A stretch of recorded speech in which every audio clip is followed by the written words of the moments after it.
So today we have two people, two special guests who will be joining today's conversation. We have Prof. Nokuthula Hlabangane and Masixole Mlando. Professor Nokuthula Hlabangane was awarded a PhD in anthropology by the University of Witwatersrand in 2012. Her thesis is titled The Political Economy of Teenage Sexuality in the Era of HIV and AIDS, a case study of Soweto. She notes that it was through this work that her journey of engaging in the philosophy of knowledge and attendant politics began.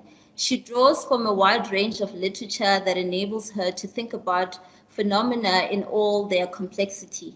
Borrowing from Linda Tohiwai Smith, Prof. Hlabangane also identifies with the act of being hard-pressed to name a discrete area of interest. Like Linda Tohiwai, she finds that she is more seized by the need to research. She is acutely aware of the stated and unstated politics of research.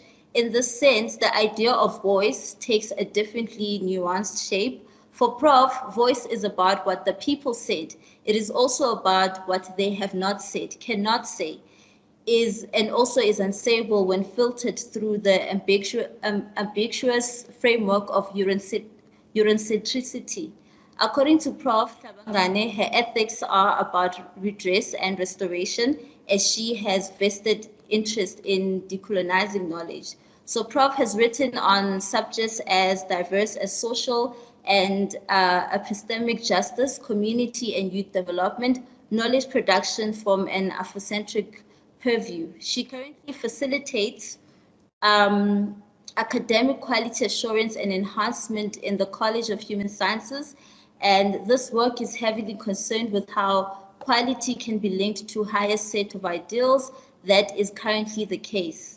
She has also played an imperative role in the conceptualization of this module and bringing it to life. So today, not only will we be in conversation with a member of the decolonial community, but one of our key teachers in this module. And before I read Masixole Mlando's bio or just introduce you to him, I'd just like to open for Prof just for 2 minutes to greet the house, and then we'll proceed. Prof.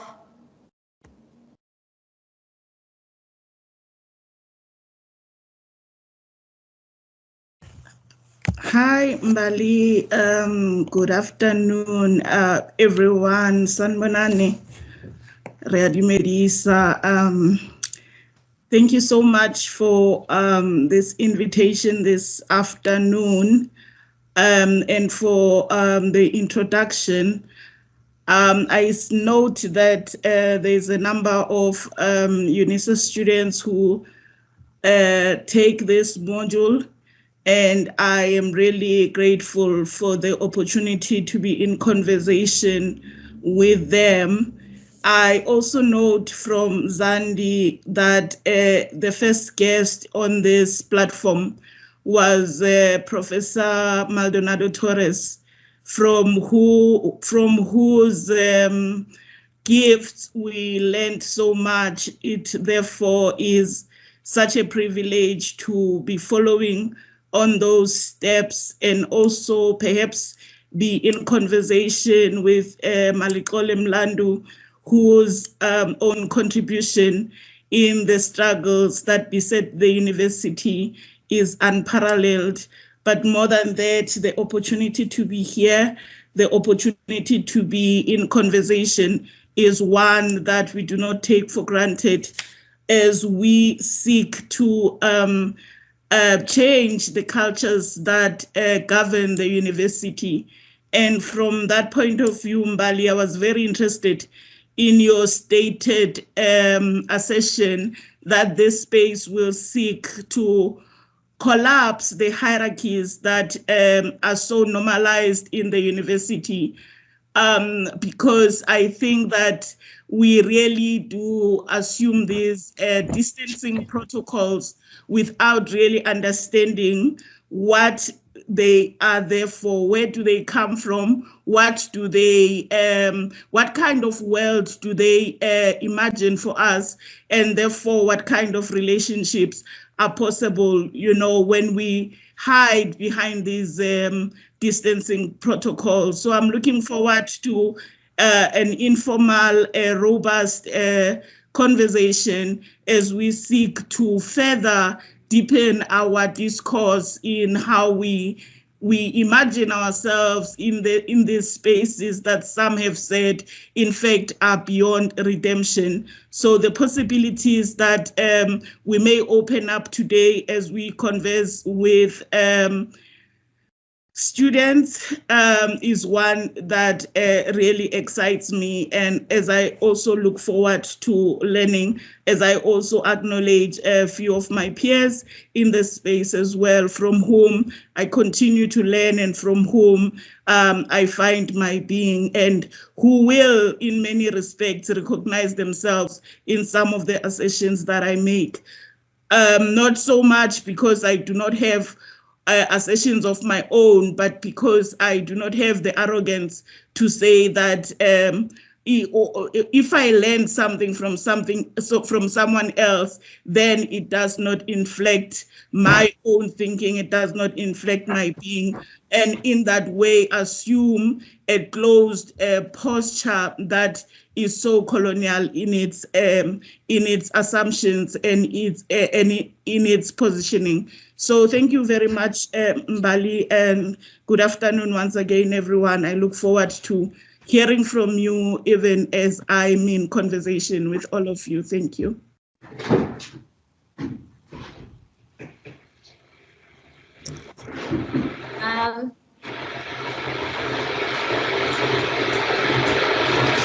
Colleagues, let us remember to mute ourselves. Switch off your mic. Thank you, Prof. Hlabangane, for the greeting and just introducing yourself to the house. And thank you for noting, I think one of the most important elements about this sessions is that we want to reject the teacher and student hierarchies, you know, that do not foster empowerment learning, and just, you know, open a field where students and members of the decolonial community can engage and can be in conversation, can learn from each other. With that said, I will introduce our second guest in the house, Masixole Mlando. Masixole Mlando identifies as a subversive scholar and a graduate from the University of Cape Town. He is currently pursuing his master's degree in African Studies. His work focuses on Black studies, particularly settler colonialism in post-apartheid South Africa. Masixole Mlando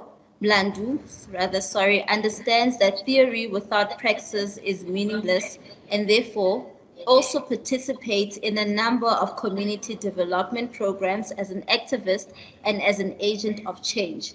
Some of the movements he has played a significant role in include the Treatment Action Campaign movement, a movement that focused in raising awareness and funding systematic responses to HIV and AIDS in poor communities. He was also part of Equal Education, an NGO that organizes and mobilizes learners in high school to fight for equal access to education. He does this through advocacy and activism. He has also been a facilitator and community leader of equal education. Comrade Mlando was also at the forefront of the Rhodes Must Fall and Fees Must Fall movement, which are movements that fought for the decommodification and decolonization of education. He's part of the recently formed Black National Crisis Committee, which is a committee that seeks to address questions around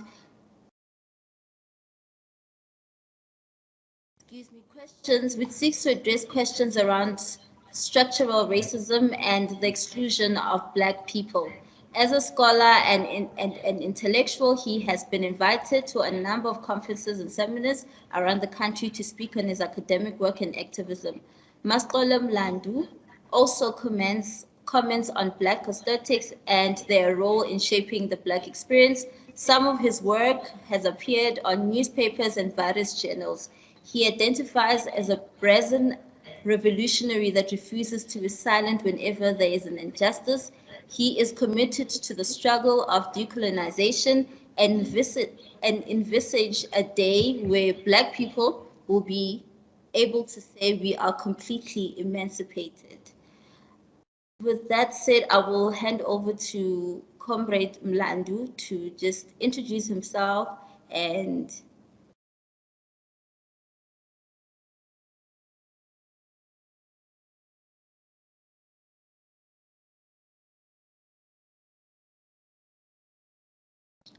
Comrade Mlando, you're muted.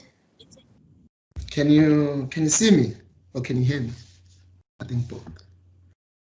We can see you and hear you now. Thank you. Okay. Hi everyone. Thank you for that introduction. Also, thank you for the invitation.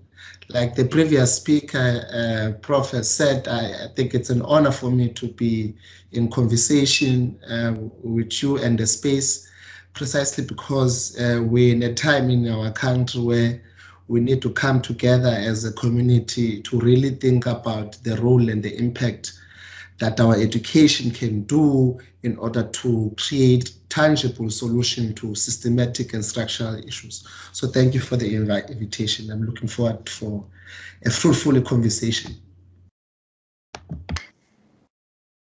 Thank you, Comrade Mlando.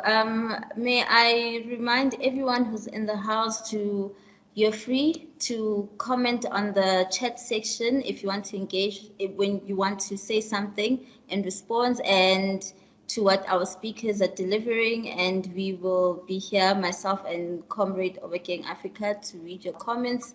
And I'd like to open the floor to both Prof. Hlabangane and Comrade Mlando on today's theme. We'll start with Prof. Hlabangane. Thank you.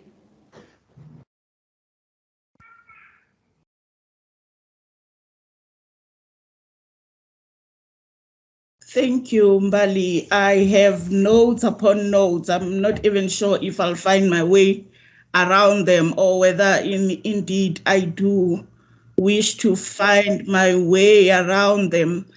Perhaps just to say that the question of decolonized education is one that has a long history. A history that was very aware of the fact that education and knowledge production are not innocent endeavors. Generations of colonized people have come to know over time that these spaces, today we learn from what we've already known really for the longest time, that Canada as a country has a bloody history on their hands, as does every other country that has been built on colonial legacies. What we witness from Canada today about the graves that are coming to light of children who were taken from their families which were said to be beset with ill being, and so could not raise their own children.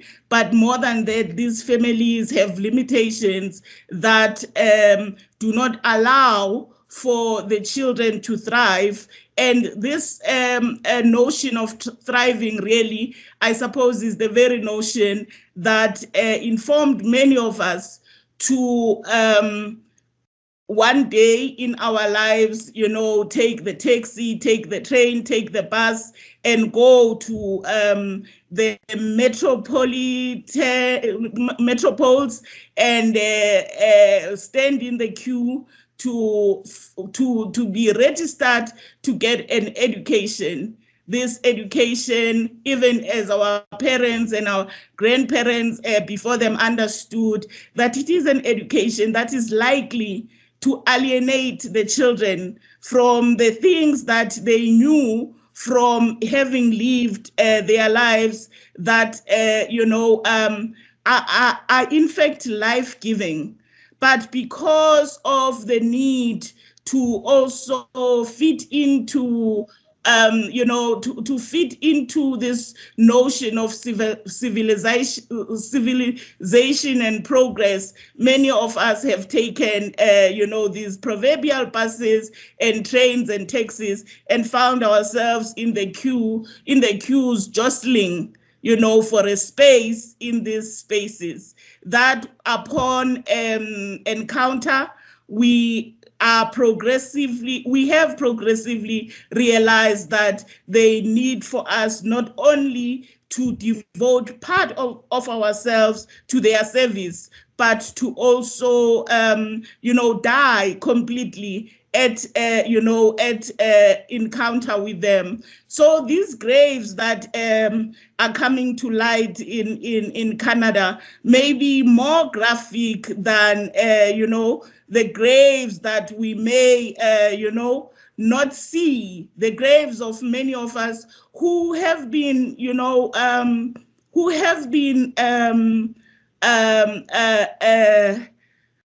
dulled, in our wits, who have been alienated from our deepest aspirations, who have been, who have been taught to disavow everything else that perhaps we understand to have been life-giving, what Ngugi wa Thiong'o calls, he says that we've been taught to hate everything about ourselves that is a spring of life. So when we talk about decolonizing education, I would like to emphasize, as has already been shown before, that it is not just a matter of just decolonizing the university as we know it, but it is also a matter of wrestling for our very humanity within these spaces. But then the question of whether these graves can ever, bring forth life is one that we need to be constantly seized by. So the university in its design, really, the very idea of it being uni, makes no pretense to bringing in any other way of knowing. The coloniality that governs the university, it is one that has really enjoyed primacy of place, except that as I when I was opening, I was also saying that there has been a lot of contention, people trying to vie for a different kind of education within the university space. There's no other way really but to understand that the university is a place of contention, but more than that, the university is a place that seeks to fashion a particular kind of being, a particular kind of citizen, a particular kind of personhood that in fact may be detrimental to the human project, as the 10 theses, indicate to us. So on that very broad note, we can say that the university takes its cue, from the hearts and the minds that begot us with this institution. And so it is very important that we understand whose mind, whose heart, whose worldview, whose designs, whose aspirations, whose imagination, whose idea of well-being is in fact embedded within the logic of the university, because as we can imagine, just to take from UNISA, I think not only UNISA, many universities for that matter, for some reason, seem to be plugged up there, you know, as an ivory tower, and they take their distance away from the communities that surround them. And when they do go into those communities, when we do go into those communities in the name of the university, then we come as superior beings who come from this ivory tower that has, you know, taken upon itself the power to define what is knowledge, but more than that, the power to define how to then vet knowledge, the authority to say this is knowledge and only this qualifies as knowledge and nothing else. And we understand that in this ivory tower, there are other similar institutions who also, you know, do the same work. They do the same work as the university, hence this notion of a colonial matrix of power. The judiciary, we might want to add into the mix. The economy as it is currently configured, we might want to add into the mix. People have also isolated the idea of entertainment, or is it containment, that we are, you know, exposed to. So all in all, the university is part of an intricate web of logics, all of which seek to perpetuate a particular worldview, all of which follow a particular logic, which you know, has to do with control and domination, has to do with extractivism, has to do with exclusion and segregation, has to do with hierarchy and ranking, has to do with whittling down complex phenomena and making that phenomena simple. I'm very interested in this one, that the university, through its knowledge systems, through its methodologies, through its ethics, through everything that it holds dear, has one other logic, which is to strip complex things of their complexity. And we have to ask ourselves then that if our ethics are simplistic in their design, if our ethics are simplistic, in other words, they make as if, in other words, they have no real desire to foster an ethical dispensation, if our ethics eschew, they do not like the idea of complexity, which is necessarily inclusive, which is necessarily accommodating of world views and world senses and world beings that do not fall into the standard that has already been put forward as the universal abstract that fits, that belongs nowhere and so belongs everywhere. So that power that the university has taken upon itself to not only be simplistic in its logics, but to, by the same token, be exclusive, but by the same token, cast doubt on complexity that there may be in the world. So I know that I'm saying a lot of things here, all of which I'm hoping that, you know, in this conversation, we may be able to tease apart and begin to speak to them in depth. But perhaps as I close, I remember one time, like Zandi was saying, that we at UNISA were lucky, really very lucky, to have come at a time when, you know, we had the gift of people like Ramon Grossfogel, we had the gift of people like Maldonado Torres and others. And I remember Maldonado Torres saying in one of the lectures that he gave, in his very quiet and very, you know, deep way, he said that the university is not in the business of fashioning students, cultivating students who will revolt. The university is in the business of cultivating students who will conform. And as we can see, this conformity is no longer holding, as we can see the world over, dissenting voices are really coming to the fore once again, because they've always been, precisely because through the designs of the world as we know them, through the nation state, which is yet another apparatus in the colonial matrix of being, the majority of the world's people have not found themselves in how the world is configured through these matrices. So we hope that with this module, when we were invited to be part of it, that we will be able to provoke and tease a student body that will not only revolt,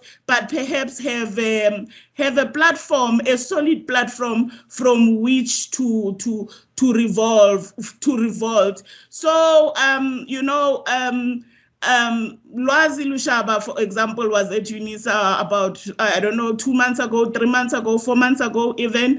And one of the criticisms that he leveled at UNISA was that UNISA was, for reasons that he said he could allude to, that, you know, a landing strip for decoloniality.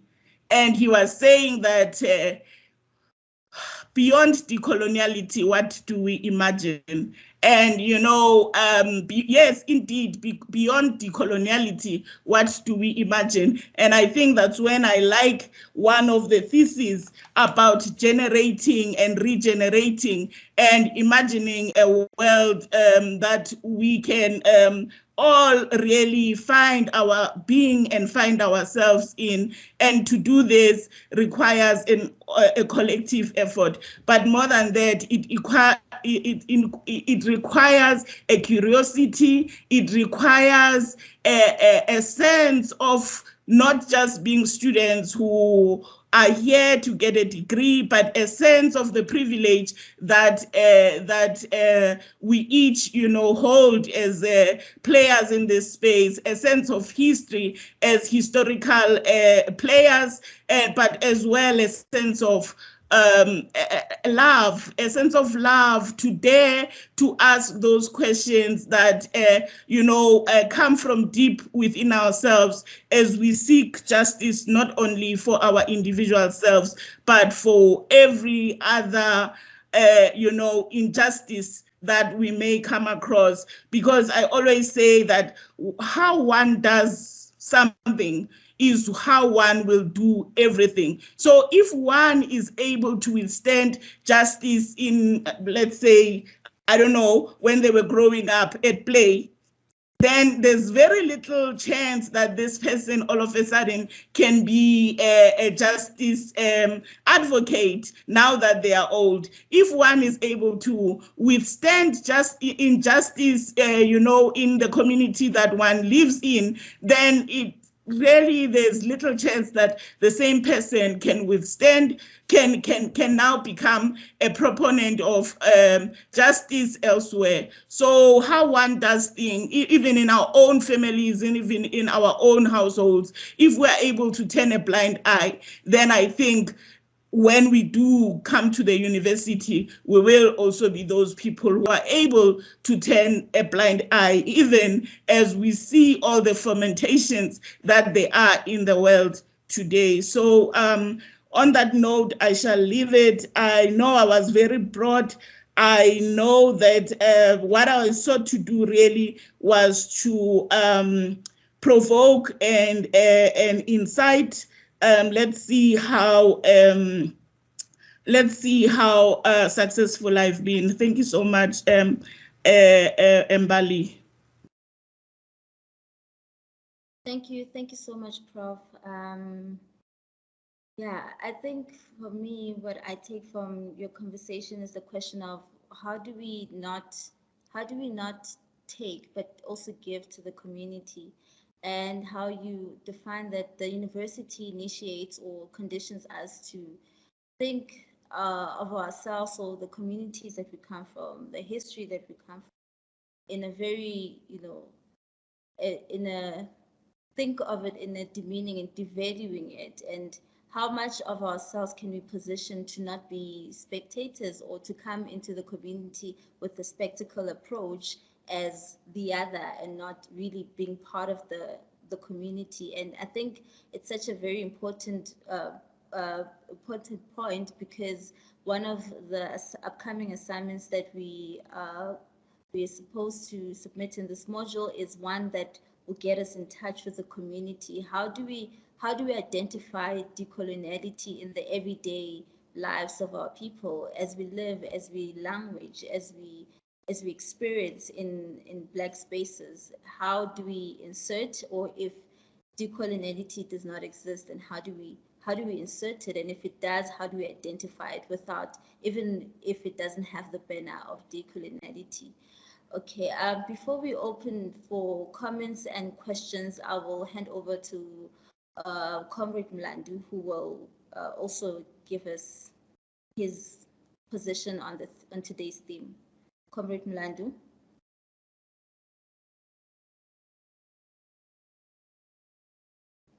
Okay, sorry, before I hand over to you. No, Mlando can go, Mbali. It's okay. In the interest of time, perhaps, yeah, let him start because he's already here. Thank you. Oh, thank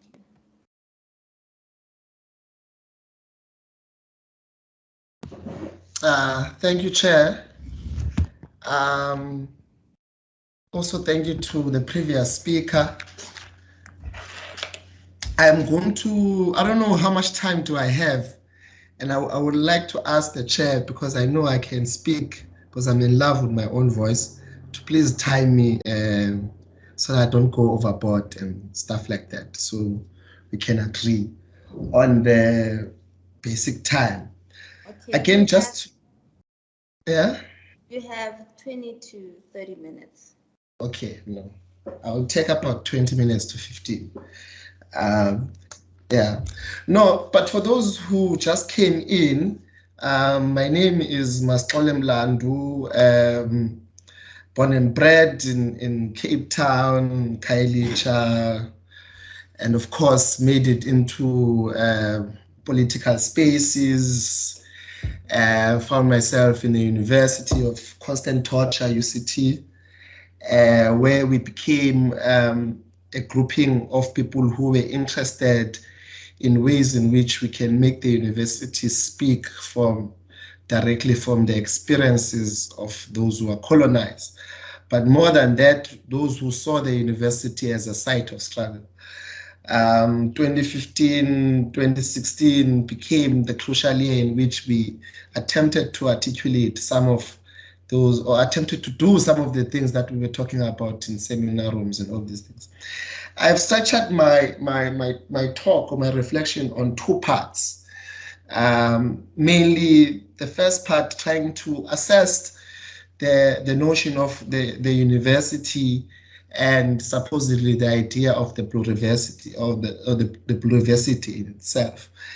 And what I attempt to do with the idea of the university is to ground it into a debate that mainly comes from the vantage point of the Western canon. And the reason why I go through the Western canon, I don't want to be exhaustive, but it's just a matter of saying that the West in itself cannot begin to conceive itself outside of the rest. It is from its departure from itself to explore others that it begins to have a sense of itself. So our history in some horrible way are intertwined in ways in which, when we read some of their debates, we are not only reading about themselves, but they are also talking about us in the most, subliminal way. And second to that, I want to attempt to locate the discourse of coloniality or decolonization within the experiences of South Africans or Azanian people, or the Azanian people struggle in the ways in which they conceptualize certain questions of freedom, certain questions of solidarity, the primacy of struggle, and how these sort of debates can be seen as a grounding way to create a university for the oppressed, or a pluriversity for those who are marginalized. In Lewis Gordon's terms, it's an attempt to shift the geography of imagination away from the West towards the rest and their supposedly contended struggles of existence and humanity. So if I try to go any other way, please remind me that my initial plan was to go through these kind of points. So the first point, of course, the idea of the university. The previous speaker has already alluded to the fact that the university is a contested terrain. Like, knowledge is not just an exercise that is or can be seen as a neutral phenomenon, but the university in itself is a space in which is centered around power, around particular experiences, around particular objectives that seems to perpetuate the current status quo of a supremacy of a group that has a history of conquest and that has a history of dispossession, and who its knowledge was supposed to supplement all that conquest and exploration of the past. So now the university is not just only an exercise of knowledge, but it has that particular complicated history, whether emerging from the church on how they read the religious scriptures, to the debate on the discovery of the Western subject in the Enlightenment period, where I remember Africa was mentioning something on Descartes' theory, or I think therefore I am, supposedly with the notion of I came, therefore I conquered. But of course, if we situate the moment of enlightenment as a grounding phase for the university, we begin to find a very dominant trace of rationality or reason being the basis in which humanity can be defined. So this is why about Descartes on their beginning came up with this beautiful phrase that I think, therefore I am, in a way saying that for you to be seen as a human, or for you to be seen or recognized as a human, you must possess reason, and for that reason, it must be within the confines of being a male and within the confines of being a European. Even the so-called white European women were excluded from the category of being thinking or of category of reason. So the foundation of the university in itself is built around this cogito subject that seems to possess itself in reason. One of the interesting proverbs in the English proverb is that a beast, it says, a man without reason is like a beast in season. Now, throughout European literature, there seems to be a reference to those who are not possessive of reason to the status of being animals, And this explains, of course, why in their discovery, part of how they portray us outside of the category of human beings. If you read Marco Polo's diaries in the 1800s, one quickly discovers a way in which they write about Africans as if somehow Africa is a virgin land and some African people are not really humans, but are almost like beastly or animal kind. This kind of reasoning, of course, is to supplement an idea that African people in their own entirety do not possess reason. Now, we understand that by virtue of existence by the phenomenology school of thought, that to exist in itself, already one possesses the idea of reason. So reasoning is not some exclusive preserve that can be seen or regarded only to the European. So the idea of the university is the idea emerging from this idea of reasoning and rationality. And what this idea of reasoning and rationality, it presupposes that a person who creates knowledge is a person that can be objective, that a person who can distance themselves from the particular phenomena in which they study and come out with a conclusive, objective conclusion where they don't have a particular affiliation to the very same study in which they are wrestling with. Now, this idea of objective, as we explained previous on, it emanates the idea of universal knowledge. Universal knowledge, in essence, it is knowledge that sees itself, that can be applicable in every context, in every situation, regardless of the history, the social, and the cultural context of the people who are dwelling in that particular environment. So university are preoccupied in making knowledge that is universal.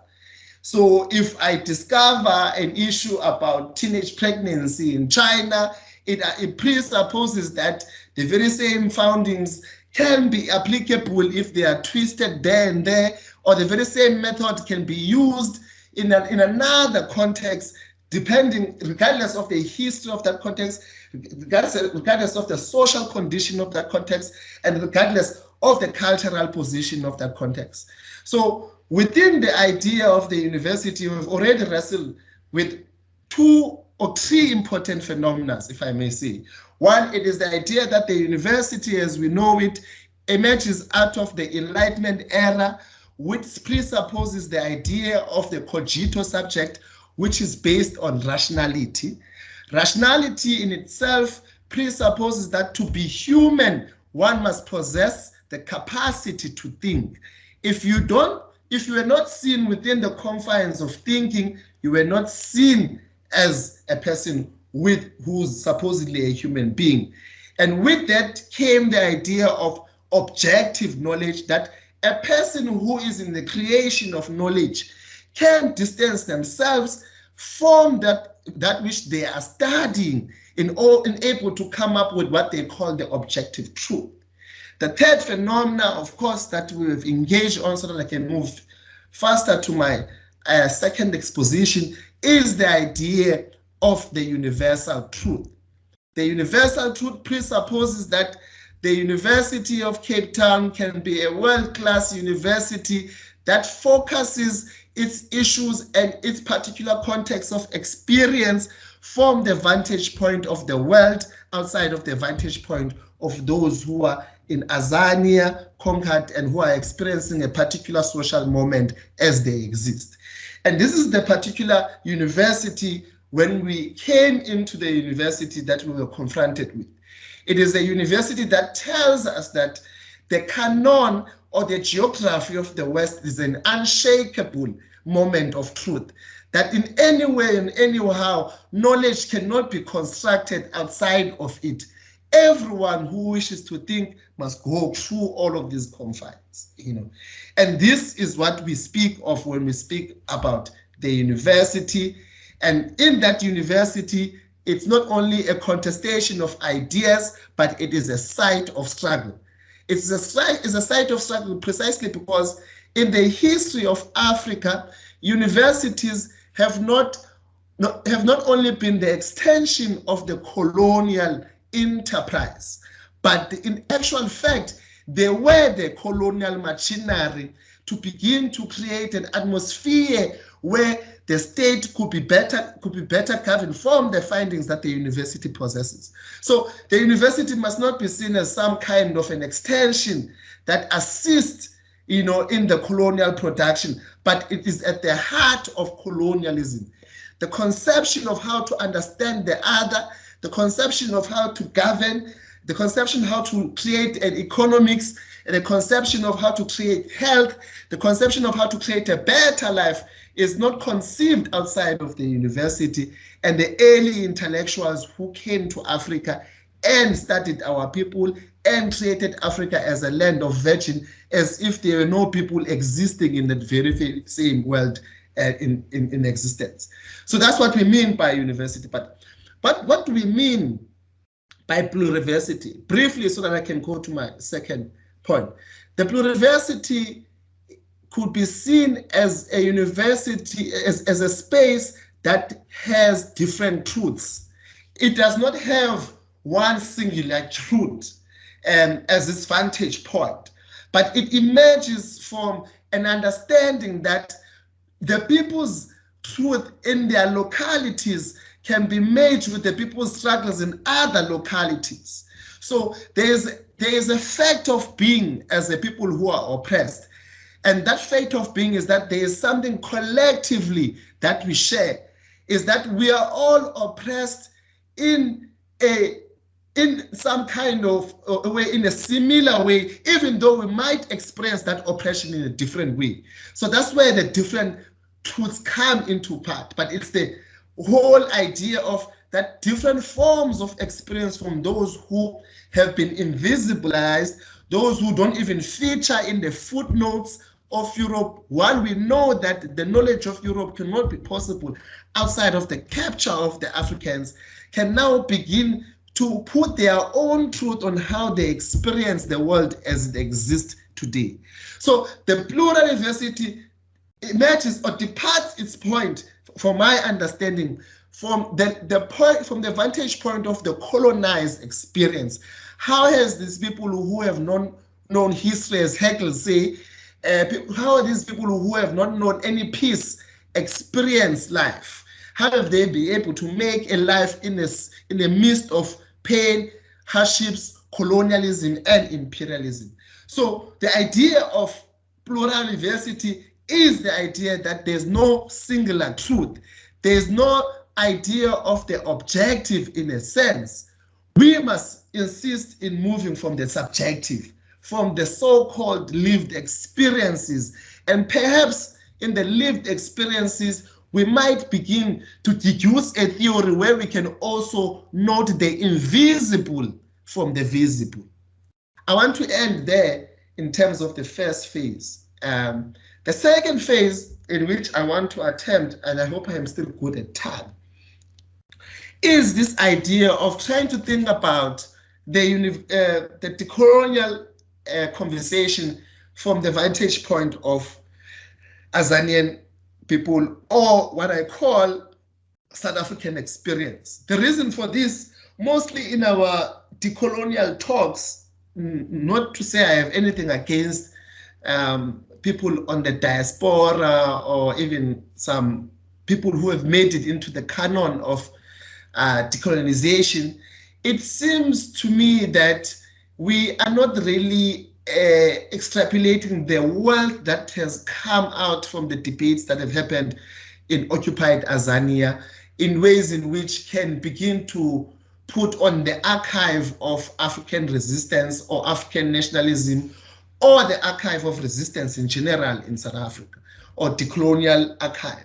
And the reason why I say this, there are certain writers in South Africa who write at a time where Fanon has not even written his first book, or Fanon was even at school. I mean, take for example Sobukwe, who at the time he was writing at a time where Fanon has not even released his first book. I think he was still working on his master's Black Skin, White Mask.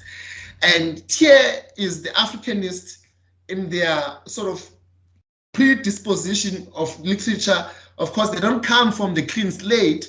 They come from a wealth of people like Abo AP and other historical figures who have been shaping that discourse, who begin to conceive of a South Africa from a different vantage point. And that vantage point is to say that South Africa is a society that cannot be seen outside of its original sin on how it was conceived. South Africa, how it was conceived out of conquest. You know, it is the dispossession of the indigenous people by an invading force of a minority, not only dispossessed people's land, but dispossessed people's ability to recreate themselves in their own image. So what the Africanists are supposedly, you know, trying to take us through is this idea of how do we think of South Africa from the vantage point of conquest, the original sin. And for us to think of South Africa from the idea of the original sin of conquest is to display the myth that our problem began from apartheid.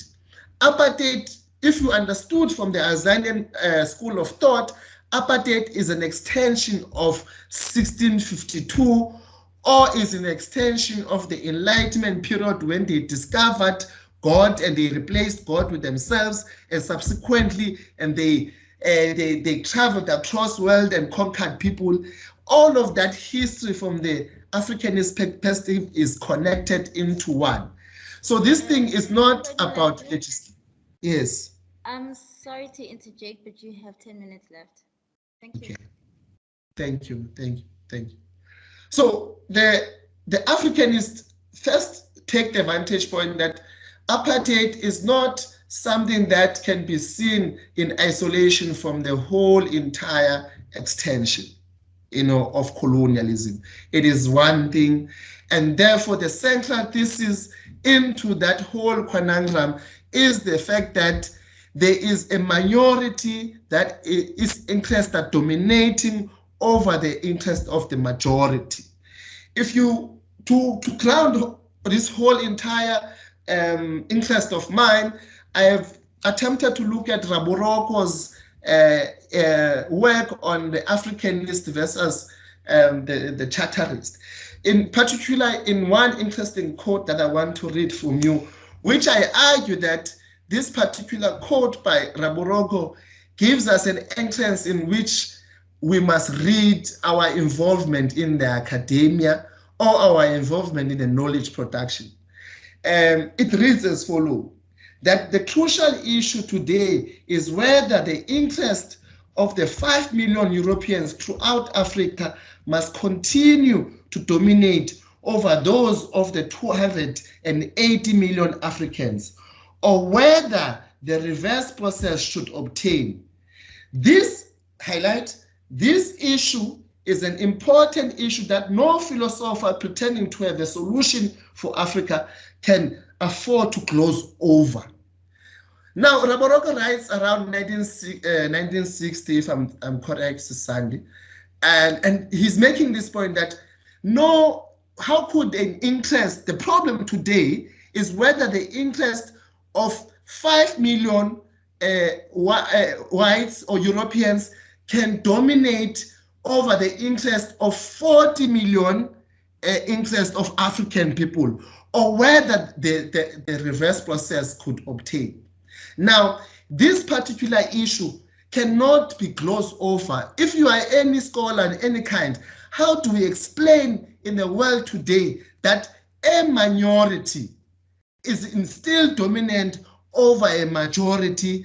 How could this position, how could this relationship still persist post 27 years into the new democracy? And I think any kind of social theory that pretends to be thinking for us must be able to wrestle with this particular phenomena.